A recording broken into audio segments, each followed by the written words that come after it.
I polled all of the people in this room, I suspect that most of us have taken a medication at some point in our lives. Maybe it was antibiotics for an infection, or perhaps it was just anti-inflammatories for a pulled muscle.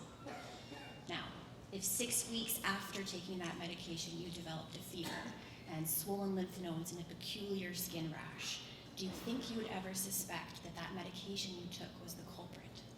So my research is on DRESS, which stands for drug reaction with eosinophilia and systemic symptoms.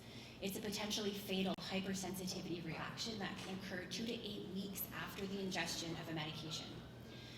Now, DRESS is notoriously complex in both its presentation but also in its management. High-dose steroids, cyclosporins, plasmapheresis, and intravenous immunoglobulins have all been used as treatments, but with really varying degrees of success.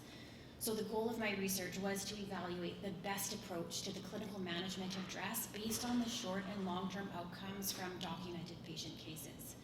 So with this data, I created a management tool with suggestions to help guide clinicians through the initial workup and diagnostic phase and on to the first and second line treatments that are best supported by research. My work also addressed the management of symptom relapses and latent viral reactivation, which are unique but very challenging facets of DRESS that can further complicate the clinical course. Considering that DRESS can also have long-term autoimmune complications associated with some of the treatments, I also integrated in suggestions for post-recovery follow-up and patient surveillance.